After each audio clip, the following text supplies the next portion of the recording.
রমজান পাওয়ার পরেও যদি কোনো বান্দা বান্দি গুনাহ মাফ করাইতে না পারে, তার মতো হতভাগা দুর্ভাগা নবীর উম্মত আর কেউ হইতে পারে না।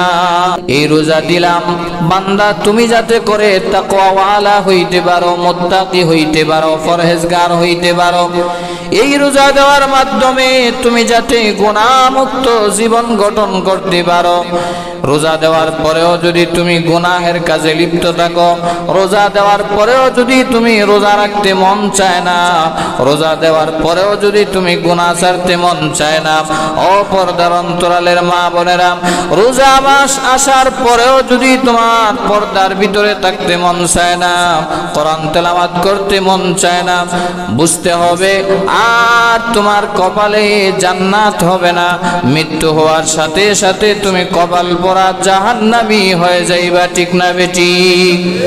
এই জন্য রমজান এসেছে আমাদেরকে জান্নাতি বানানোর জন্য, রমজান এসেছে আমাদেরকে তাকওয়াওয়ালা বানানোর জন্য, রমজান এসেছে আমাদেরকে মুত্তাকি বানানোর জন্য। রমজান পাওয়ার পরেও যদি কোনো বান্দা বান্দি গুনাহ মাফ করাইতে না পারে, তার মতো হতভাগা দুর্ভাগা নবীর উম্মত আর কেউ হইতে পারে না। কিয়ামতের কঠিন ময়দানে, হাসরের ময়দানে রোজাদার বান্দা বান্দিদেরকে আমি আল্লাহ ধরে ধরে জান্নাতের গেটে নিয়ে যাব। আমি আল্লাহ নিজের দিদার দেখায়া জান্নাতের স্পেশাল গেট, রাইয়ান গেট দিয়া আমার স্পেশাল রোজাদার বান্দা বান্দিদেরকে আমি আল্লাহ দেখে দেখে জান্নাতে ঢুকায় দিব। সুবহানাল্লাহ। আলহামদুলিল্লাহ আলহামদুলিল্লাহিল্লাযী হাদানা লিল ইসলাম الذي نزل القرآن هدى للناس وبينات من الهدى والفرقان وخلق الإنسان وكرمه وعلمه من البيان ما لم يعلم فسبحان الذي لا يحصى امتنانه باللسان ولا بالقلم ونشهد أن لا إله إلا الله وحده لا شريك له ونشهد أن سيدنا وسندنا وحبيبنا ومولانا محمدا عبد الله ورسوله الذي أرسل إلى الناس كافة بشيرا ونذيرا وداعيا إلى الله بإذنه وسراجا وقمرا منيرا فقد قال الله تعالى في كلامه المجيد والفرقانه الحميد أعوذ بالله من الشيطان الرجيم بسم الله الرحمن الرحيم يا أيها الذين آمنوا كتب عليكم الصيام كما كتب على الذين من قبلكم لعلكم تتقون صدق الله المولانا العظيم وقال النبي صلى الله عليه وآله وسلم للصائم فرحتان فرحة عند فطره وفرحة عند لقاء ربه أو كما قال النبي عليه الصلاة والسلام اللهم صل على محمد وعلى آل محمد كما صليت على إبراهيم وعلى آل إبراهيم إنك حميد مجيد اللهم بارك على محمد وعلى آل محمد كما باركت على إبراهيم وعلى آل إبراهيم إنك حميد مجيد يا صاحب الجمال ويا سيد البشر يا صاحب الجمال ويا سيد البشر من وجهك المنير لقد نور القمر بلغ العلا بكماله كشف الدجى بجماله حسنت جميع خصاله صلوا عليه وآله नहीं दो जहां में मिसाल मोहम्मद जमाल खुदा है कमाल मोहम्मद बलगल उला बिकमालिही कशफद दुजा बिजमालिही हसनत जमीउ खिसालिही सल्लु अलैहि व आलिही একটি বছর পরে এলো রমজান রহমত নাজাতের নিয়ে আহ্বান একটি বছর পরে এলো রমজান রহমত নাজাতের নিয়ে আহ্বান পর্ব নামাজ রোজা পর্ব তারাবি পর্ব নামাজ রোজা পর্ব তারাবি নামাজের সাথে আছে বেহেশতের চাবি নামাজের সাথে আছে বেহেশতের চাবি তাই দেখে ইবলিস করে আনচান তাই দেখে ইবলিস করে আনচান একটি বছর পরে এলো রমজান রহমত নাজাতের নিয়ে আহ্বান একটি বছর পরে এলো রমজান রহমত নাজাতের নিয়ে আহ্বান সব কাজ ঠিক মতো চলে দিন রাত নামাজ রোজার বেলায় যত অজুহাত সব কাজ ঠিক মতো চলে দিন রাত নামাজ রোজার বেলায় যত অজুহাত যখনই দাঁড়াই আমি যাই নামাজে যখনই দাঁড়াই আমি যাই নামাজে মনে আসে শুধু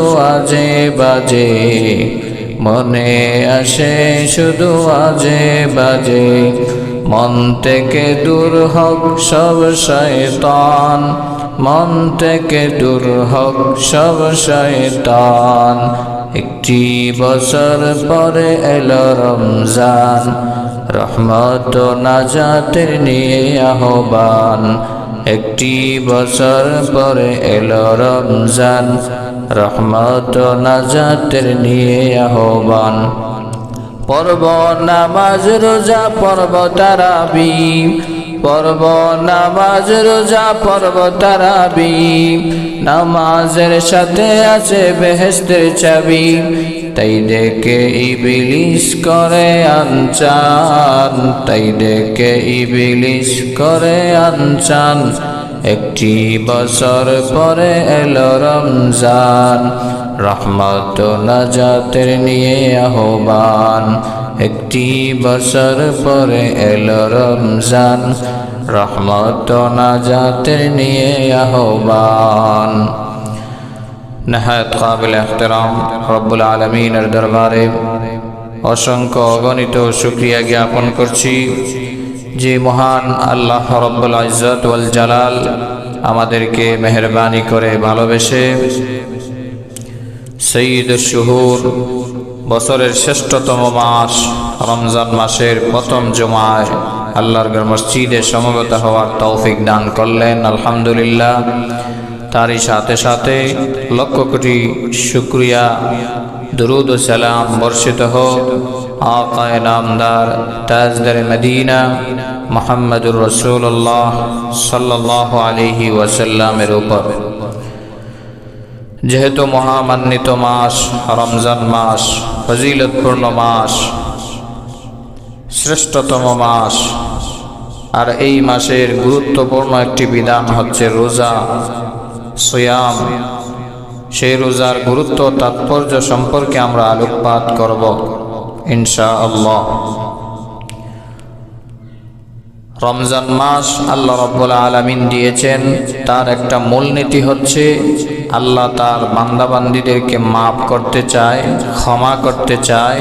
আল্লাহ তার বান্দাবান্দীদেরকে জান্নাত দিতে চান, এই জন্যই আল্লাহ রমজান দিয়েছেন। সুবহানাল্লাহ। রমজান মাস দেওয়ার কারণই হচ্ছে বান্দা 11 মাস গুনাহ করেছো, অন্যায় করেছো, অপরাধ করেছো, পাপ করেছো, আমার ডাকে সাড়া দিতে পারো নাই। একটা মাস তোমাকে আমি একটা মাস বিশেষ সময় দিলাম, এই একটা মাস আমার জন্য তুমি দিবা।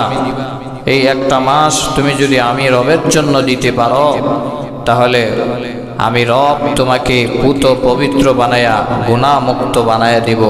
এই জন্যই আল্লাহ রমজান মাস দিয়েছেন, যে একটা মাস সিয়াম সাধনার মাধ্যমে, রোজা রাখার মাধ্যমে, কিয়ামুল লাইলের মাধ্যমে, তাহাজ্জুদের মাধ্যমে, ইবাদতের মাধ্যমে, কোরআন তেলাওয়াতের মাধ্যমে, তারাবিহের মাধ্যমে যদি কাটায় দিতে পারো, এক মাসেই তোমাকে আমি আল্লাহ মুত্তাকি, পরহেজগার, নেককার, আল্লাহওয়ালা বানায় দিব। সুবহানাল্লাহ।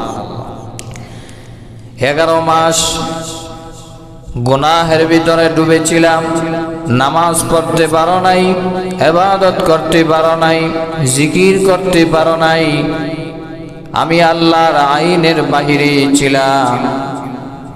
বান্দা তোমার জন্য আমি একটা মাস রিজার্ভ করে দিলাম। আল্লাহ বলেন আইয়ামাম মাদুদাত। রমজান মাসের নির্দিষ্ট কয়েকটা দিন, 30 দিন অথবা 29 দিন হবে, এর চাইতে বেশি হবে না রে বান্দা। 30টা দিন তুমি যদি আমি রবকে দিতে পারো, বেশি সময় লাগবে না।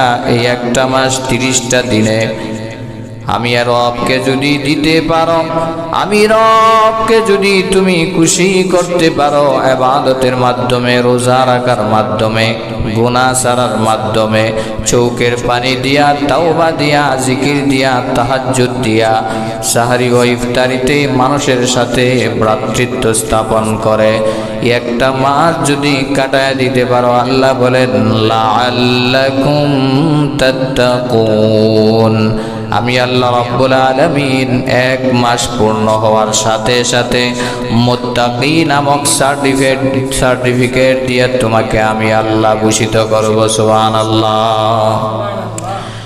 এই জন্য আমার প্রাণেরা ভাইয়েরা, আল্লাহ রাব্বুল আলামিন কোরআনে কারীমের সূরাতুল বাকারা 183 নম্বর আয়াতে বড় সুন্দর করে জানায় দিলেন, ইয়া আইয়ুহাল্লাযীনা আমানু কুতিবা আলাইকুমুস সিয়াম কামা কুতিবা আলাল্লাযীনা মিন ক্বাবলিকুম লাআল্লাকুম তাত্তাকুন। ওহে ঈমানদার বান্দা বান্দীরা, তোমরা যদি রোজা রাখতে পারো, তোমাদের উপর আমি আল্লাহ রোজাকে ফরজ করে দিয়েছি। কুতিবা আলাইকুমুস সিয়াম আয় ফুরিজা আলাইকুমুস সিয়াম, রোজাকে আমি আল্লাহ ফরজ করে দিয়েছি, যেরকম পূর্বেকার নবী এবং নবীর উম্মতদেরকে আমি রোজা ফরজ করেছিলাম। শুধু তা নয়, এই রোজা রাখার মাধ্যমে কি হবে, কি ফায়দা হবে, কি লাভ হবে, কেনই বা রোজা রাখবা? আল্লাহ বলেন লাআল্লাকুম তাত্তাকুন, যাতে করে তোমরা খোদাভীরু হইতে পারো, তাকওয়াওয়ালা হইতে পারো, মুত্তাকি হইতে পারো, পরহেজগার হইতে পারো। এই জন্য আমি আল্লাহ রমজানের 30টা দিন রোজা দিয়েছি। সুবহানাল্লাহ। বান্দা তাকওয়াওয়ালা হবে, বান্দা মুত্তাকি হবে, এই জন্য আমি আল্লাহ রোজা দিলাম। রোজা একমাত্র মানুষকে গুনাহের কাছ থেকে বাঁচাইতে পারে। রোজা রাখা অবস্থা একটা গুনাহ করতে মন চাইবে না। রোজা রাখা অবস্থা একটা বেগানা নারীর দিকে তাকাইতে মন চাইবে না। রোজা রাখা অবস্থায় মিথ্যা কথা বলতে মন চাইবে না। রোজা রাখা অবস্থায় সুদ খাইতে মন চাইবে না, ঘুষ খাইতে মন চাইবে না। এই জন্য মায়ের নবীজি বলেছেন আস-সাওমু জুন্নাতুন, রোজা হলো ডাল স্বরূপ। তরবারি যেরকম জিহাদের ময়দানে শত্রুর আক্রমণ থেকে তোমাকে বাঁচাবে, রেহাই দিবে, রোজা তোমাকে গুনাহের কাজ থেকে বাঁচাবে। রোজাই তোমাকে বলে দিবে তুমি ঝগড়া করবা না, তুমি রোজাদার। রোজা তোমাকে বলে দিবে তুমি গুনাহ করবা না, তুমি রোজাদার। রোজা তোমাকে বলে দিবে পাপাচার করা যাবে না, রোজাদার। রোজাই তোমাকে অন্যায় অশ্লীল বেহায়াপনা কাজ থেকে বাঁচায় দিবে। আর এটার নামই হলো মুত্তাকি, এটার নামই হলো তাকওয়াওয়ালা, এটার নাম হলো আল্লাহর ভয়। আল্লাহর ভয় যার অন্তরে আছে সে কোনোদিন গুনাহ করতে পারে না, সে কোনোদিন পাপ কাজ করতে পারে না, সে কোনোদিন ওজনে কম দিতে পারে না, সে কোনোদিন সিন্ডিকেটের কারবার করতে পারে না, সে কোনোদিন অন্যায় পাপাচার কাজে লিপ্ত হইতে পারে না। যার ভিতরে আল্লাহর ভয় আছে, আল্লাহর ভয় যার অন্তরে আছে, সে কোনোদিন রমজান মাসে দিনের বেলায় পর্দা লাগাইয়া দোকানে হোটেল খোলা রাইখা খাবার খাইতে পারে না। জুড়ে বলেন ঠিক না বেঠিক? যদি তার ভিতরে আল্লাহর ভয় থাকে। এক আল্লাহর ওয়ালিকে বলা হলো এই নাও তোমার হাতে মুরুগ ধরায় দিলাম, এই মুরুগ তুমি এমন জায়গায় জবাই করে নিয়ে আসবা যেই জায়গায় কেউ যেন না দেখে, এমন জায়গায় তুমি জবাই করে আমার কাছে নিয়ে আসবা। তাহলে তোমাকে বেকসুর খালাস দেওয়া হবে, মুক্তি দেওয়া হবে। ওই আল্লাহর ওয়ালি উনি যত জায়গায় যায় মোরগ নিয়ে জবাই করার জন্য, যেখানেই যায়, যত ছিপার ভিতরেই যায়, যত অন্ধকারের ভিতরেই যায়, সেখানে গিয়া দেখে আমার মাওলা আমারে দেখতেছে। অথচ ওনার সাথে যত লোক ছিল সবাই জবাই করে নিয়ে বাদশার দরবারে হাজির। ওই আল্লাহর ওলি এসে বলে বাদশাহ আমি তো যেখানেই যাই সেখানেই গিয়া দেখি আমারে একজন দেখে, আমি তো কোথাও এমন জায়গা পাই না যেই জায়গায় কেউ যেন না দেখে। আপনি বলেছেন কেউ যেন না দেখে এমন জায়গায় যেন জবাই করি, সেই জায়গা তো আমি খুঁজে পাই না। যত গভীরে যাই, যত লুকায়িত জায়গায় যাই, সেখানেই গিয়া দেখি আমার আল্লাহ আমারে দেখতেছে। সুবহানাল্লাহ। হামদে বেহাদ মর খুদায়ে পাকেরা, হামদে বেহাদ মর খুদায়ে পাকেরা, আকে ইমাদাদ মুশতে খাকেরাম, আকে দরআ दमदमिद रूहरा ता सजाए दाद कौमे आदरा, आके लुत्फे खैशरा इजहार कार, आके लुत्फे खैशरा इजहार कार, बखलील शनार रा गुलजार कार। जुरे बोलें मरहबा। ওই আল্লাহর ওলি এসে বলে বাদশাহ জাহাপনা আমি তো যেখানেই যাই সেখানেই গিয়ে দেখি আমার আল্লাহ আমারে দেখতেছে। ওই বাদশাহ ওই আল্লাহর ওলিকে তখন ক্ষমা করে দেয়। এই জন্য আমার প্রাণের ভাইয়েরা, আমার কলিজার টুকরা যুবক ভাইয়েরা, বলতেছিলাম আল্লাহর ভয় যার অন্তরে আছে সে কোনোদিন গুনাহ করতে পারে না, সে কোনোদিন রমজানের রোজা ছাড়তে পারে না, সে কোনোদিন নামাজ ছাড়তে পারে না, পাপ কাজ করতে পারে না, কারণ সব সময় তার অন্তরে থাকবে কেউ যদিও না দেখে আমার আল্লাহ আমাকে দেখতেছেন। এটার নামে তাকওয়া। এই জন্যই আল্লাহ রোজা দিয়েছেন। ওমর ইবনুল খাত্তাব রাদিয়াল্লাহু তাআলা আনহু অর্ধ পৃথিবীর শাসনকর্তা ছিলেন। উনি ডাক দিয়া বলে আরেকজন সাহাবী কাব ইবনে উবাই রাদিয়াল্লাহু আনহুকে, ওগো আল্লাহর নবীর সাহাবী, আপনি কি আমাকে একটু তাকওয়া সম্পর্কে বর্ণনা করবেন? কাব ইবনে উবাই বলে, ভাই উমর ইবনুল খাত্তাব, এমন একটা রাস্তা যে রাস্তা দিয়া কাটা বিছানো আছে, অনেকগুলা কাটা বিছানো আছে, আপনি এই রাস্তা দিয়ে যাবেন কিভাবে? ওমর ইবনুল খাত্তাব বলে, আমার কাপড়কে আটো সাটো করে আমি এই রাস্তা দিয়ে চলে যাব, যেন আমার গায়ে কোনো কাটা না লাগে। কাব ইবনে উবাই বলে, এটার নামই হলো তাকওয়া, এটার নামই হলো মুত্তাকি। এই দুনিয়াতে পাপ আর পাপ সয়লাভ হয়ে আছে। অন্যায়, অবিচার, অশ্লীলতা, বেহায়াপনা, জিনা, বেবিচার, গুনাহ, মিথ্যা, পাপাচার, এই গুনাহের কাটা যুক্ত দুনিয়ার ভিতর দিয়া ও বান্দা বান্দি, তোমাকে এমন ভাবে চলতে হবে যেন তোমার গায়ে গুনাহ নামক পাপ যেন তোমার গায়ে স্পর্শ না লাগে। এটার নামই হলো তাকওয়া, এটার নাম মুত্তাকি। নিশ্চয়ই আপনারা বাইম মাছ চিনেন। বাইম মাছ চিনেন না? বাইম মাছ পেকের ভিতরে কাদার ভিতরে থাকে না পানিতে থাকে? কাদার ভিতরে থাকে।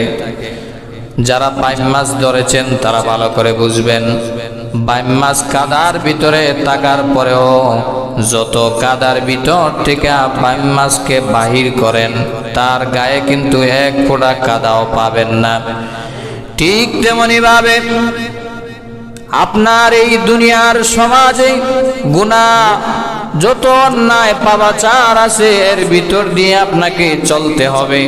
বাইম মাছের গায়ে যেরকম কাদা এক ফোঁটাও লাগে না, বান্দারে তোমার গায়েও যেন এক ফোঁটা গুনাহের স্পর্শ না লাগে। এইভাবে তুমি যদি চলতে চলতে জীবনটাকে করতে পারো, তাহলেই তুমি আল্লাহর প্রিয় বান্দা হয়ে যাইবা, মুত্তাকি হয়ে যাইবা। সুবহানাল্লাহ। মুত্তাকি হওয়া এত সহজ না। এই জন্য আল্লাহ রোজা দিয়েছেন। রোজা দেওয়ার উদ্দেশ্য, রমজান দেওয়ার উদ্দেশ্যই হচ্ছে বান্দা যেন গুনাহ মুক্ত থাকে, তাকওয়াওয়ালা হয়। তাকওয়ার আর একটা উদাহরণ, খলিফাতুল মুসলিমিন উমর রাদিয়াল্লাহু তাআলা আনহু অর্ধ পৃথিবীর শাসনকর্তা ছিলেন, অর্ধ জাহানের বাদশা ছিলেন। আপনারা জানেন, ঘটনা কয়েকবার বলা হয়েছে। ওমর ইবনুল খাত্তাব রাতের আধারে ঘরের ভিতরে চলে যেতেন। কোন এলাকার মানুষ, কোন ঘরের মানুষ অসহায় অবস্থায় আছে, কার ঘরে খাবার আছে, কার ঘরে খাবার নাই, টহল দেওয়ার জন্য ঘরে ঘরে চলে যেতেন অর্ধ পৃথিবীর বাদশা। আর এখনকার যুগের বাদশা সিংহাসনে বৈশা বৈশা অর্ডার দেয় মারার জন্য, খুন করার জন্য। ঠিক না বেঠিক? ওমর ইবনুল খাত্তাব রাদিয়াল্লাহু আনহু কিয়ামতের ভয়ে, আল্লাহর ভয়ে, হাসরের ময়দানের ভয়ে মানুষের ঘরে ঘরে দুয়ারে দুয়ারে চলে যেতেন কার ঘরের কোন হালত দেখার জন্য। গিয়া দেখেন একজন মহিলা ডাক দিয়া বলে, রাত পোহানোর সাথে সাথে আমরা দুধ বিক্রি করতে চলে যাব, এই জন্য আগে আগে আমরা দুধের পেয়ালার ভিতরে পানি মিশায় নেই। এমনি মেয়েটা ডাক দিয়ে বলে, মা আপনি কি জানেন না আমাদের দেশের বাদশাহ ওমর ইবনুল খাত্তাব ফরমান জারি করেছেন দুধের সাথে পানি মিশানো যাবে না।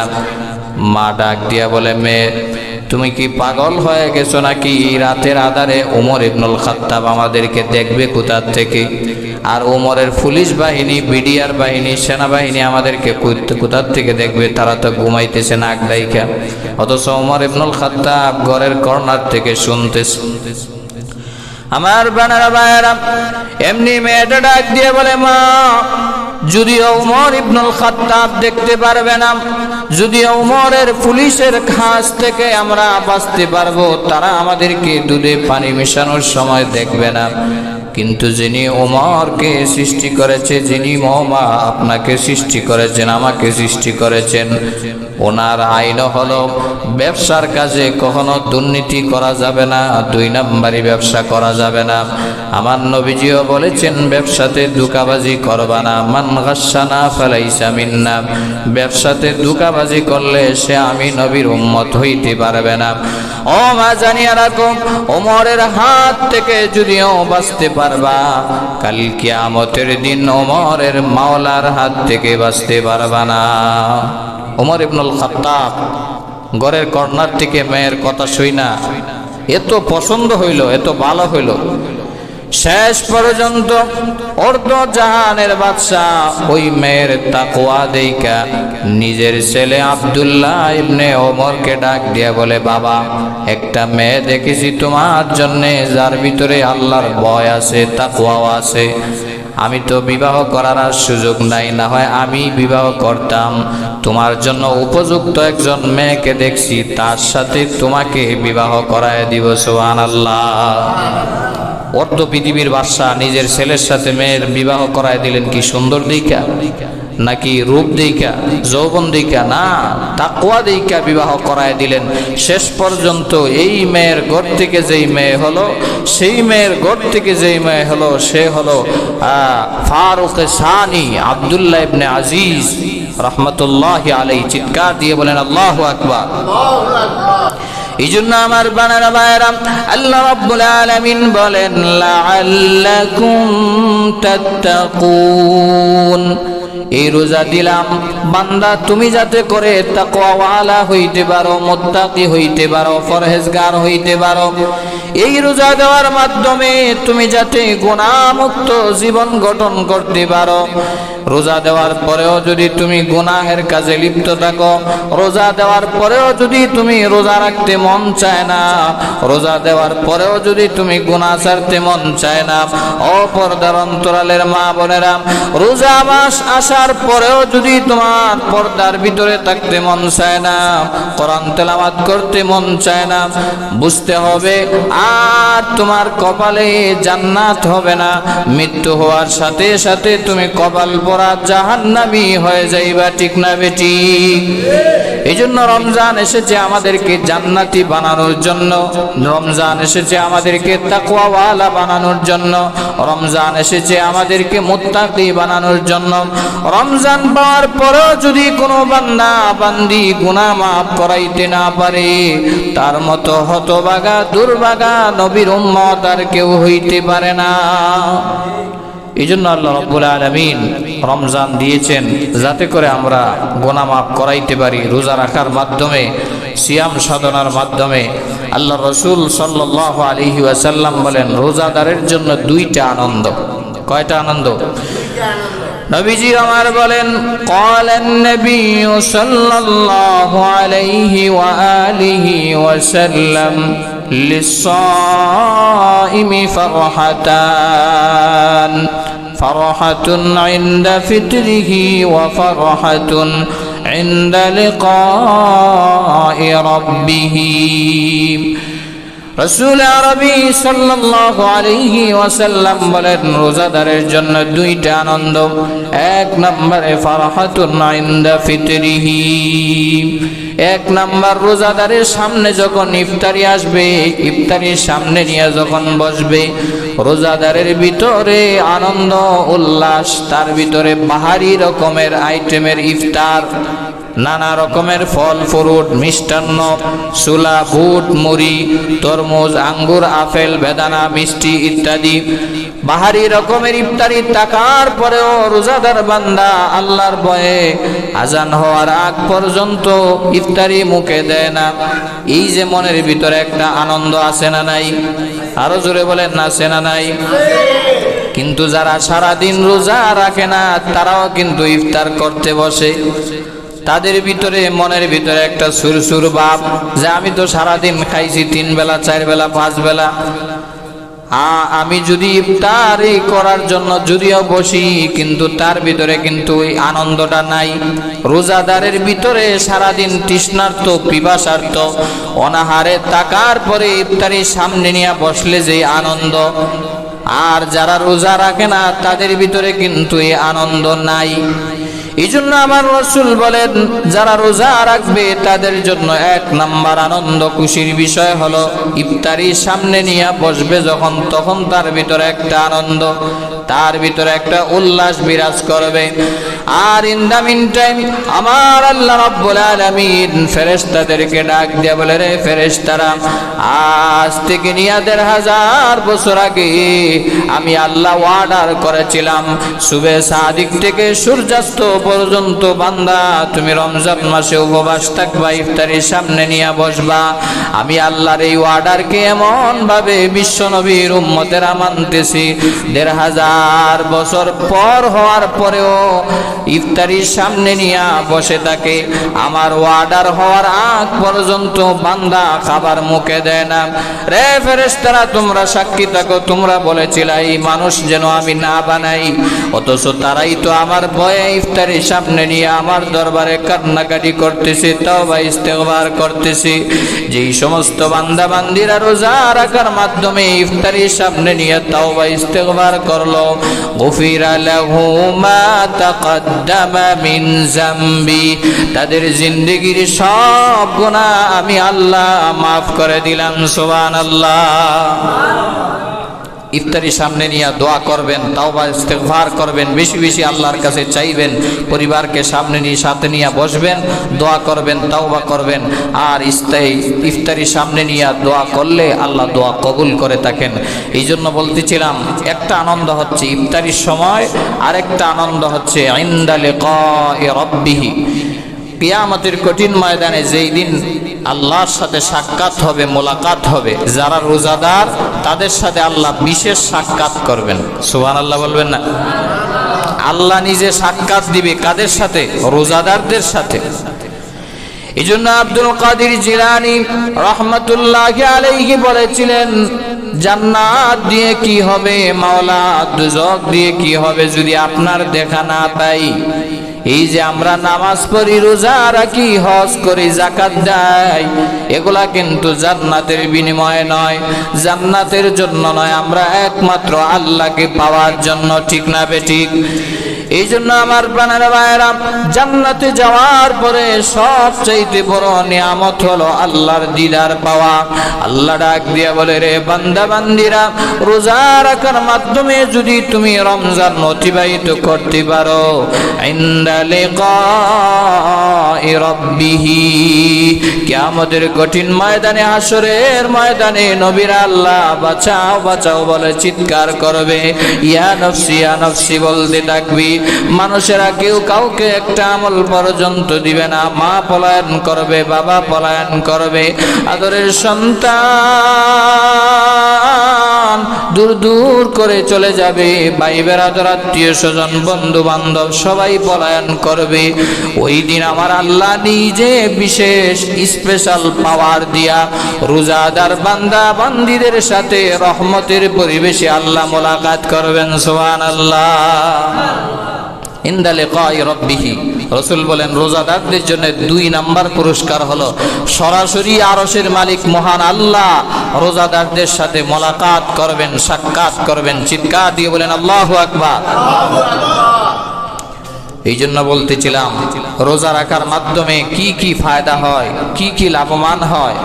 এর ভিতরে একটা ফায়দা হলো আল্লাহ রোজাদার বান্দা বান্দিদের সাথে সাক্ষাৎ করবেন, মোলাকাত করবেন।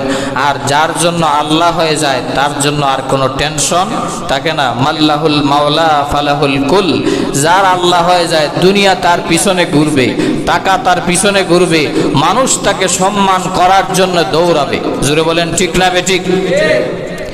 এই জন্য শুধু তা নয়, রাসূলুল্লাহ সাল্লাল্লাহু আলাইহি ওয়াসাল্লাম বলেছেন, রমজান মাসের এত দাম, একটা নফল কেউ যদি আদায় করে রমজানে, একটা ফরজের সমান সওয়াব।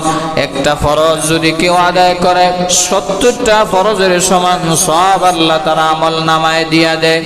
শুধু তা নয়, রাসূল আরো বলেছেন, আল্লাহ রাব্বুল আলামিন সওয়াবের আমল নামায় ১০ থেকে বৃদ্ধি করে 700 পর্যন্ত বৃদ্ধি করে দেন ইল্লা সাওম, তবে রোজাদারদের আমল ব্যতীত। কারণ রোজা এমন একটা ইবাদত, যে ইবাদত মানুষ শুধুমাত্র আল্লাহকে খুশি করার জন্য রাখে, ঠিক না বেঠিক? নামাজ এক সময় মানুষ দেখানোর জন্য নামাজ পড়ে, লোক দেখানোর জন্য যাকাত দেয়, লোক দেখানোর জন্য কুরবানি করে, কিন্তু রোজা পাগলেও এরকম হবে না, সকাল থেকে সন্ধ্যা পর্যন্ত অনাহারে থাকবে। কারণ যদি মন চায় তাহলে টয়লেটে ঢুকেও খাবার খাইতে পারে, পানির নিচে গিয়েও পানি একটু খাইতে পারে, যদি রোজা না রাখার ইচ্ছা থাকে। রোজা যারা রাখে তারা লোক দেখানোর জন্য রোজা রাখে না, একমাত্র আল্লাহকে খুশি করার জন্য রোজা রাখে, ঠিক না বেঠিক? এই জন্য হাদিসে কুদসিতে আল্লাহ রাব্বুল আলামিন বলেছেন, আস-সাওমু লি, রোজাটা একমাত্র আমার জন্য, ওয়া আনা আজজি বি, আর এর প্রতিদান, এর পুরস্কার আমি আল্লাহ নিজের হাতে দিব। জোরে বলেন না আল্লাহু আকবার। অন্য হাদিসের ভিতরে আছে সে ওয়ানা উজজাবি, আল্লাহ রাব্বুল আলামিন বলেন আমি আল্লাহ নিজে রোজাদারদের জন্য পুরস্কার হয়ে যাব। কিয়ামতের কঠিন ময়দানে, হাসরের ময়দানে রোজাদার বান্দা বান্দীদেরকে আমি আল্লাহ ধরে ধরে জান্নাতের গেটে নিয়ে যাব। আমি আল্লাহ নিজের দিদার দেখায়া জান্নাতের স্পেশাল গেট, রাইয়ান গেট দিয়া আমার স্পেশাল রোজাদার বান্দা বান্দীদেরকে আমি আল্লাহ দেখে দেখে জান্নাতে ঢুকায় দিব। সুবহানাল্লাহ। রোজাদার বান্দা বান্দীদের কত সওয়াব, কত লাভ হবে হাসরের ময়দানে। আর এই রোজাদার বান্দা বান্দীদেরকে যদি কেউ ইফতার করাইতে পারে, সাহারি করাইতে পারে, সওয়াব আছে না নাই? রোজাদার বান্দা বান্দীদেরকে যদি কেউ ইফতার করায়, এর ভিতরে 3টা লাভ, 3টা ফায়দা। ইফতার করানোর ভিতরে 3টা ফায়দা। 1 নাম্বার, কোনো বান্দা বান্দীকে যদি কোনো ব্যক্তি ইফতার করায়, 1 নাম্বার পুরস্কার হলো মান ফাত্তারা সাইমান কানা লাহু মাগফিরাতান লিযুনুবি। 1 নাম্বার ইফতার করানোর ফায়দা হলো তার জিন্দেগির সব গুনাহ আল্লাহ ইফতার করানোর কারণে আল্লাহ মাফ করে দিবে। সুবহানাল্লাহ। ওয়া ইতকু রাকাবাতিহি মিনান নার, যে ইফতার করাবে তার নাম যদি জাহান্নামের লিস্টিতে থাকে, ইফতার করানোর কারণে আল্লাহ তার নাম জান্নাতের লিস্টিতে উঠায় দিবে। সুবহানাল্লাহ। 2 নাম্বার পুরস্কার। 3 নাম্বার পুরস্কার হলো যাকে ইফতার করাবে সে সারা দিন রোজা রাখার মাধ্যমে যেই সওয়াব পেয়েছে, সেই সওয়াব তার আমল নামায় আল্লাহ উঠায় দিবেন অটোমেটিক। সুবহানাল্লাহ। তার সওয়াব কি কমবে নাকি? না, তার সওয়াব ঠিকই থাকবে। তার সমপরিমাণ সওয়াব ইফতার করানো ব্যক্তির আমল নামায় আল্লাহ উঠায় দিবে। এই হলো 3টা ফায়দা, 3টা পুরস্কার ইফতার যদি করাইতে পারেন। সাহাবী এসে বলেন, ইয়া রাসূলুল্লাহ, যদি আমাদের সামর্থ্য না থাকে, অগণবিজি আমরা যদি কাউকে পেট ভরে যদি ইফতার না করাইতে পারি, রাসূল বলেছেন যদি সামর্থ্য না থাকে কমপক্ষে 1 ডুব দুধ পান করায় হলেও তাকে ইফতার করাও। যদি তাও সামর্থ্য না হয় একটা খেজুর দেওয়া হলেও তাকে ইফতার করাও। যদি তাও সম্ভব না হয় 1 ডুব পানি পান করায় হলেও তাকে ইফতার করাও। রাসূল আরো বলেছেন একটা খেজুরকে 2 ভাগ করে, একটা খেজুর 2 জনকে দিয়েও যদি ইফতার করাও, তাও আল্লাহ তার জিন্দেগির সব গুনাহ খাতা মাফ করে দিবে। সুবহানাল্লাহ। এই জন্য আমরা যারা স্বাবলম্বী, আমরা গরিব ও সহায়ের দিকে খেয়াল রাখবো, ঘরে ঘরে ইফতারি পৌঁছায় দিব। আমি ছোট সময় আমার বাবা দেখতাম ইফতারি তৈরি হলেই অল্প অল্প ইফতারি আমাদের হাতে দিতেন, আমরা ঘরে ঘরে ঘরে ঘরে নিয়ে দিয়ে আসতাম। আগে একটা সমাজ ছিল এরকম, ভালো কিছু রান্না করলে, ভালো কিছু পাক করলে আশপাশি পার্শ্ববর্তী মানুষকে দিত। আর এখন নিজে কোরমা পোলাও খায়, পাশের মানুষ অনাহারে মরে, না খাইয়া মরে, কোনো খোঁজ খবর নেয় না, ঠিক না বেঠিক? এই জন্য তো আমাদের সংসারে ঝামেলা, মারামারি, হিংসা হিংসি, ভাইয়ে ভাইয়ে খুনাখুনি, ঠিক না বেঠিক? পত্র পত্রিকার রিপোর্ট আপনি খুইলেই দেখেন, ভাইয়ে ভাইকে খুন করতেছে, ছেলে বাবাকে খুন করতেছে, বাবা সন্তানকে খুন করতেছে। মায়া নাই, মহব্বত নাই, ভ্রাতৃত্ব নাই, রসুলের সুন্নত নাই, ইসলামের ভ্রাতৃত্ব আমাদের ভিতর থেকে চলে যাওয়ার কারণে আজ আমাদের সমাজ, রাষ্ট্র সব কিছু ধ্বংসের দিকে যাচ্ছে, ঠিক না বেঠিক? এজন্য বলতেছিলাম একে অপরকে ইফতার করাবেন। ইফতার করানোর ভিতরে 3টা ফায়দা। 1 নম্বরে গুনাহ মাফ, 2 নম্বরে জান্নাতের লিস্টিতে নাম উঠবে, 3 নম্বরে রোজা পরিমাণ সওয়াব আপনার আমলনামায় উঠবে। 4 নাম্বার হলো রাসূল বলেছেন কেউ যদি পেট ভরে ইফতার করায়, ওয়ামান আশবা সাইমান, পেট ভরে যদি কেউ কোনো ব্যক্তিকে ইফতার করাইতে পারে, আল্লাহ রাসূল নিজের হাত দিয়া কিয়ামতের দিন হাউজে কাউসারের পানি পান করাবে। জোরে বলেন সুবহানাল্লাহ। হাসরের ময়দানে মানুষেরা যখন আল্লাহ আল্লাহ বাঁচাও বাঁচাও বলে চিৎকার করবে, নবীরা পর্যন্ত ইয়া নফসি ইয়া নফসি বলতে থাকবে। ওই দিন নবীজি আমার ইফতার করানো ব্যক্তিদেরকে আলাদা স্পেশাল ভাবে ডাক দিয়া নিয়ে এসে হাউজে কাউসারের পানি পান করাবে। আর 1 পেয়ালা যদি হাউজে কাউসারের পানি পান করতে পারো রে বান্দা, 50,000 বছরের ভিতরে অর্থাৎ জান্নাতে যাওয়ার আগে আর তৃষ্ণা লাগবে না। সুবহানাল্লাহ।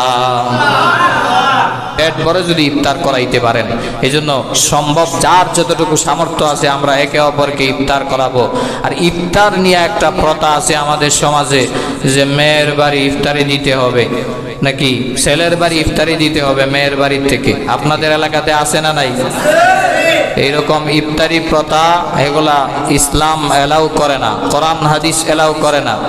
যেই বাবা আপনার স্ত্রীকে আপনার ওয়াইফকে লালন পালন করলো 20টা বছর 18টা বছর, সেই বাবা আপনারা যদি আবার কোরবানির সময় গরুর মাথাটা আবার দিতে হয়, গোশত বাটাইতে হয়, এরপরে আম কাটলের সময় আম কাটল দিতে হয়, ইফতারির সময় ইফতারি দিতে হয়, তাহলে বেটা কি মানে মেয়ে জন্ম দিয়া বিপদেই পড়লো এরকমই বোঝা যায়। সমাজ এরকম হয়েছে, এত সমাজ নিকৃষ্ট হয়ে গেছে। মেয়ের বাবা মেয়ের মা, ছেলের বাবা আর ছেলের মা মিলা সব সময় মেয়েকে খুঁচাই দিয়ে থাকে রমজানের বাজার কখন আনবা, ইফতারি কখন আনবা, কোরমা পোলাও কখন আনবা। আছে না নাই? কিছু কিছু মহিলারাও সমাজে আছে যে এই সমস্ত মেয়েদেরকে যারা কষ্ট দেন, ভালো করে শুনেন, আপনার রোজা, আপনার রমজান, আপনার সাহরি ও ইফতারি বিন্দু মাত্র কোনো কাজে আসবে না। ইফতারি যারা শ্বশুর বাড়ির থেকে যারা যৌতুক নিয়ে ইফতারি খায়, শুয়োরের মাংস খাওয়া যেরকম হারাম, কুকুরের প্রস্রাব খাওয়া যেরকম হারাম, শ্বশুর বাড়ির ভিক্ষা করা ইফতারি খাওয়া ঠিক তেমনি হারাম। ঠিক না বেঠিক? যদি এতই ফকির নিয়ে আর অসহায় হয়ে থাকেন, এই জন্য শায়েখ আহমদুল্লাহ বলেছেন দরখাস্ত করেন যে আমার তো ভিক্ষা করে শ্বশুর বাড়ির থেকে ইফতারি আনতে মন চায়, আমার শ্বশুর বাড়ি তো দিতে চায় না, আপনার আসুন্নাহ ফাউন্ডেশন থেকে আমি দরখাস্ত করলাম আমারে কিছু ইফতারি দেন, তারা দিবে। তারপরেও আপনার শ্বশুর বাড়িতে ভিক্ষা করে ইফতারি আনবেন না। রাজি আছেন তো? এজন্য বলতেছিলাম ইফতারি প্রথা এগুলা সমাজ আমাদেরকে এমনভাবে নিকৃষ্ট বানাচ্ছে যেগুলা ইসলাম এলাও করে না। ইসলাম বলেছে আপনি মেয়ের বাড়ি হোক আর জামাইয়ের বাড়ি হোক আপনারা সমঝোতায় থাকেন। ছেলে আরো উল্টো শ্বশুর বাড়িতে দেওয়া দরকার, যেহেতু মেয়েকে নিয়ে আসছে, বাবা লালন পালন করছে, পড়ালেখা করাইছে, ওষুধ সব কিছু করাই আপনাকে রেডিমেড একটা মানুষ দিল। সেই মানুষ পাওয়ার পরে আপনি যদি মোটরসাইকেল, ফ্রিজ ইত্যাদি ইত্যাদি ইফতারি বাহারি রকমের সব কিছু আনতে থাকেন, তাহলে তো এটা মেয়ের মা বাবার উপর জুলুম হয়ে যায়। আর এই জুলুম কখনো ইসলাম বরদাস্ত করে না। এই জন্য পরিষ্কার ভাষায় বলতেছিলাম যে ইফতারি প্রথা সমাজে কখনো এটা এলাও করবেন না। এই সমাজ থেকে এটা বয়কট করবেন। ইফতারি প্রথা আম কাটলের সিজনে, কোরবানির সিজনে এই সমস্ত প্রথাগুলা ইসলাম এলাও করে না। সমাজ এগুলা বয়কট করতে হবে। আমরা যখন বয়কট করব, যুবকরা যখন উদ্যোগ নিবে যে আমি আমার শ্বশুর বাড়ির থেকে যৌতুক গ্রহণ করব না, আমি আমার শ্বশুর বাড়ির থেকে ইফতারি গ্রহণ করব না, হ্যাঁ খুশি হয়ে যদি কেউ দেয় তাহলে সেটা ভিন্ন কথা। আপনি চাইয়া আনতে পারবেন না, চাইয়া আনাটা নিষেধ। কেউ যদি ইচ্ছা করে দেয় তাহলে সেটা নেওয়া জায়েজ আছে, কোনো সমস্যা নাই। হাদিয়া দেওয়া এবং নেওয়া, তাহাদ্দাও তাহাব্বাও উভয়টাই সুন্নত। এই জন্য বুঝতে পারলাম ইফতারি প্রথা কখনো এটা জায়েজ না, এটা হারাম হারাম হারাম। এর সাথে আমাদের কোনো সম্পর্ক নাই। জুড়ে বলেন ঠিক না বেঠিক? প্রয়োজনে আমরা একে অপরকে ইফতারি পাঠাবো, যদি কথার মাধ্যমে হয়, ভালোবাসার মাধ্যমে হয়, যেভাবেই হোক আমরা একে অপরকে ইফতারি করাবো, এতে কোনো সমস্যা নাই। আর ইফতারি চাইয়া কখনো আনবো না, দিবও না। আনাও নিষেধ, দেওয়াও নিষেধ। যৌতুক চাওয়াও নিষেধ, দেওয়াও নিষেধ। যৌতুকের কথাবার্তা বলা এগুলোও নিষেধ। যেটা হারাম এটা যে কোনোভাবে আপনি বলেন না কেন সেটাও হারাম, ঠিক না বেঠিক? এবার আসেন, রমজানের আরেকটা গুরুত্বপূর্ণ বিষয় হচ্ছে তারাবি। তারাবি শব্দের শাব্দিক অর্থ হলো বিশ্রাম নেওয়া, ধীরস্থিরভাবে নামাজ আদায় করা। আমাদের ভিতরে প্রশ্ন হলো তারাবি 20 রাকাত না 8 রাকাত? কিছু কিছু নামাজি, কিছু কিছু রোজাদার আছে যারা 8 রাকাত পড়েই মসজিদ থেকে দৌড় দেয়, আছে না নাই? এই জন্য ভালো করে শুনেন, সিদ্ধান্ত আপনার, 8 রাকাত পড়বেন না 20 রাকাত পড়বেন। আগে কোরআন হাদিসের কথাগুলা দিল দিয়া মন দিয়া শুনেন, ডিসিশন ইজ ইউয়ার্স, সিদ্ধান্তটা নেবেন আপনি। আপনার মন চাইলে 8 রাকাত পড়েন, মন চাইলে 20 রাকাত পড়েন, মন চাইলে তারাবি নাই পড়েন, সেটা আপনার ইচ্ছা, আপকা মার্জি, ঠিক না বেঠিক? সর্বপ্রথম কথা হচ্ছে তারাবি আসলো কোথা থেকে? রসুলের যুগে যখন 2য় হিজরিতে সর্বপ্রথম রমজানের রোজা ফরজ হয়, তখন রসুল সাল্লাল্লাহু আলাইহি সাল্লাম, বুখারী শরীফের ভিতরে এসেছে, নবীজি এশার নামাজের পরে 2 দিন অথবা 3 দিন তারাবিহের নামাজ আদায় করেছেন। আর রসুল যে আমলটা করেন সেটার নামই সুন্নাহ। রসুল যেটা করতে বলেন সেটার নামই সুন্নাহ, সেটার নামই সুন্নত। তো রসুল তার পুরা জিন্দেগিতে 2 থেকে 3 দিন তারাবিহের নামাজ আদায় করেছেন সাহাবীদেরকে নিয়ে। তবে 4র্থ দিনও নবীজি গিয়েছেন মসজিদে নববীতে তারাবি আদায় করার জন্যে। গিয়া দেখেন অধিকাংশ সাহাবীরা তারাবি পড়ার জন্য তারা উৎসাহ নিয়ে মসজিদে বসে আছে। রসুল চিন্তা করলেন, আজকেও যদি আমি তারাবি পড়ি তাহলে তারাবিহের নামাজ ফরজ হয়ে যাইতে পারে, ওয়াজিব হয়ে যাইতে পারে। এই জন্য রসুল নিজে নিজেই হুজরাখানায় তারাবি পড়লেন, সাহাবীরাও নিজ নিজ দায়িত্বে তারাবিহের নামাজ আদায় করলেন। হয়তো 2 দিন অথবা 3 দিন নবীজির জীবদ্দশায় মসজিদে নববীতে সাহাবীদেরকে নিয়ে তারাবি পড়েছেন। সাহাবী থেকে, নবীজি থেকে তারাবি এর আমল আমরা পাইলাম কি পাইলাম না? পাইলাম। নবীজি জীবনে 2 দিন অথবা 3 দিন তারাবি পড়েছেন, এই জন্য তারাবি পড়াটা সুন্নাত। এবার আসেন, রসুল মুসলিম শরীফের হাদিসে বলেছেন, মান কামা লাইলাতাল কদরি ঈমানান ওয়া ইহতিসাবা গুফিরা লাহু মা তাকাদ্দামা মিন যামবি। তারাবি পড়বা, এই আমল লাইল পড়বা, যদি পড়তে পারো ঈমান এবং সওয়াবের আশায়, তাহলে আল্লাহ জিন্দেগির গুনাহ মাফ করে দিবে। এটা মুসলিম শরীফের হাদিস। রসুল তারাবি পড়ার জন্য উৎসাহ দিয়েছেন। নবীজির যুগ চলে যাওয়ার পরে খলিফাতুল মুসলিমিন ওমর আবু বকর সিদ্দিক রাদিয়াল্লাহু তাআলা আনহুর যুগ আসলো। আবু বকর সিদ্দিক রাদিয়াল্লাহু তাআলা আনহু সাহাবীদেরকে বললেন, তোমরা তারাবি পড়ো, তারাবি পড়ো, উৎসাহ দিলেন, শুধুমাত্র উৎসাহ দিলেন, ওই হাদিসের উপর রেফারেন্স টেনে। তখনও তারাবি 20 রাকাত না কয় রাকাত এখনো চালু হয় নাই। আবু বকর সিদ্দিকের যুগ চলে গেল, ওমর রাদিয়াল্লাহু তাআলা আনহুর যুগ আসলো। ওমর ইবনুল খাত্তাব রাদিয়াল্লাহু তাআলা আনহুরও প্রথম যুগে সাহাবীদেরকে নিয়ে উৎসাহ দিলেন, তারাবি পড়ো, তারাবি পড়ো। তারাবি পড়ার ভিতরে অধিকাংশ সওয়াব রয়েছে। এক পর্যায়ে দেখলেন সাহাবীরা তারাবি পড়ার জন্য উৎসাহ নিয়ে মসজিদে বসে আছে। একদিন ওমর রাদিয়াল্লাহু তাআলা আনহু মসজিদে নববীতে প্রবেশ করলেন, গিয়া দেখলেন একজন ইমাম হয়ে কয়েকজন সাহাবীদেরকে নিয়ে নামাজ আদায় করতেছেন, আরেকজন আরেক কর্নারে নামাজ আদায় করতেছেন, আরেকজন আরেক কর্নারে, আরেকজন আরো কয়েকজন নামাজ আদায় করতেছেন। অর্থাৎ বিক্ষিপ্তভাবে সাহাবীরা, অধিকাংশ সাহাবীরা বিক্ষিপ্তভাবে জামাত আদায় করতেছেন, একা একই অথবা 2-3 জন এইভাবে নিয়ে। তো বিষয়টা এলোমেলো হয়ে যায়, বেসুন্দর হয়ে যায়। একজন ইমামের ইমামতিতে গোটা মানুষ মুক্তাদি হয়ে নামাজ পড়বে, এটাই হলো সুন্দর, ঠিক না বেঠিক? এই জন্য ইমাম সূরা ফাতিহা পড়লে সবাই নীরব থাকতে হয়, চুপ থাকতে হয়। ইমাম অনুসরণ করতে হয়, সবাই চুপ থাকতে হয়। ওমর রাদিয়াল্লাহু তাআলা আনহু তখন সময় সিদ্ধান্ত নিলেন, যেই ভাবনা সেই কাজ। সিদ্ধান্ত নিলেন, এই এলোমেলো হওয়ার চাইতে আমি এক ইমামের মাধ্যমে তারাবি শুরু করব। ওমর ইবনুল খাত্তাব রাদিয়াল্লাহু তাআলা আনহু, মুয়াত্তা ইবনে মালিকের হাদিসের ভিতরে এসেছে, রুমাল রাদিয়াল্লাহু তাআলা আনহু থেকে হাদিসখানা বর্ণিত। ওমর রাদিয়াল্লাহু তাআলা আনহু তখন থেকেই উবাই ইবনে কাব রাদিয়াল্লাহু তাআলা আনহুকে ইমাম বানালেন। তিনি এমন একজন বিখ্যাত সাহাবী ছিলেন যার কোরআন তেলাওয়াত এত সুন্দর ছিল, নবীজি এসে বলেন, ও উবাই ইবনে কাব, মহান আল্লাহ তোমার কণ্ঠে কোরআন তেলাওয়াত শুনতে চেয়েছেন। জুড়ে বলেন সুবহানাল্লাহ। উবাই ইবনে কাব রাদিয়াল্লাহু আনহু বলেন, ইয়া রাসূলুল্লাহ, ইয়া হাবিবাল্লাহ, ওগো নবীজি, আমার আল্লাহ কি আমার নাম নিয়ে বলেছেন আমার কণ্ঠে তেলাওয়াত শোনার জন্য? নবীজি বলেন, রে উবাই, তোমার নাম নিয়েই মহান আল্লাহ বলেছেন রে উবাই ইবনে কাব, তোমার কণ্ঠে আমি আল্লাহ কোরআন তেলাওয়াত শুনতে চাই। এই উবাই ইবনে কাবের কণ্ঠ এত সুন্দর ছিল, যার কণ্ঠের প্রশংসা করে মহান আল্লাহ নিজে কোরআন শুনতে চেয়েছেন। সুবহানাল্লাহ। এই উবাই ইবনে কাব রাদিয়াল্লাহু তাআলা আনহুকে ইমাম বানাইলেন। তারপরে ওই সাহাবী বর্ণনা করেন, ইমাম বানানোর পরে 23 রাকাত রমজানে নামাজ আদায় করেছেন। কয় রাকাত? 23 রাকাত। 20 রাকাত হচ্ছে তারাবি আর 3 রাকাত হচ্ছে উইতিরের নামাজ। ওমর ইবনুল খাত্তাব রাদিয়াল্লাহু তাআলা আনহুর যুগ থেকে তারাবিহের নামাজ 20 রাকাত চালু হয়ে গেল।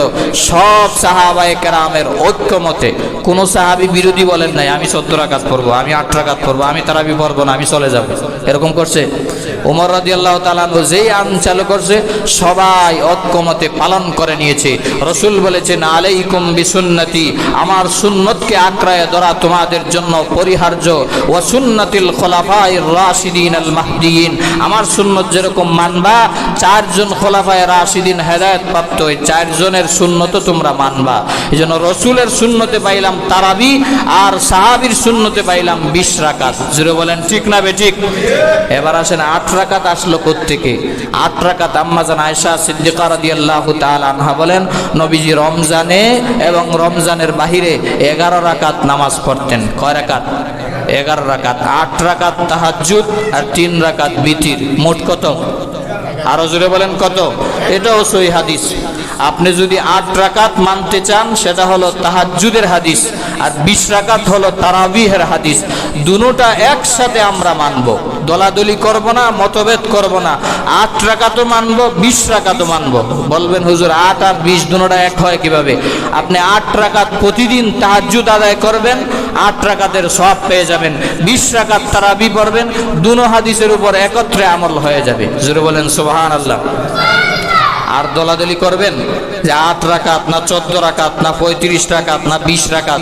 20 রাকাত তারাবি সাহাবীদের ঐক্যমত। ভালো লাগলে আপনি পড়েন, না ভালো লাগলে চলে যান। কিন্তু রমজান মাস আপনার হাতে ধরে পায়ে ধরে বলি, একটা নেকি করলে 70টা নেকি। আপনি কোরআন হাদিসকে যদি এক পাশেও রাখেন, তারপরেও 8 রাকাতে সওয়াব বেশি না 20 রাকাতে সওয়াব বেশি? আরো জোরে বলেন 8 না 20? তা আপনি রমজান মাস পাওয়ার পরে কিসের এত ব্যস্ততা? আপনি 8 রাকাত পড়লেই দৌড় দেন। কিসের এত ব্যস্ততা? আপনার খতমে তারাবি পড়তে মন চায় না? যেই মাসে কোরআন নাজিল হলো সেই মাসে যদি আপনার খতমে তারাবি পড়তে মন চায় না, কোরআন তেলাওয়াত শুনতে মন চায় না, আপনার মতো দুর্ভাগা হতভাগা রোজাদার কি মুসলমানই হইতে পারে না। ঠিক না বেঠিক? এই জন্য মনের ভিতরে ইস্পিহা জাগেন যে রমজান মাস চলতেছে, আমার থেকে যেন একটা তারাবিও মিস না হয়, 5 ওয়াক্ত নামাজের এক নামাজও যেন ছুটে যায়, একটা গুনাহ যেন আমি না করি। আল্লাহ আমাদের সবাইকে তৌফিক দান করুন। সবাই বলেন আমিন। ওয়া আখিরু দাওয়ানা আনিল হামদুলিল্লাহি রাব্বিল আলামিন। যারা সুন্নাত পড়ি নাই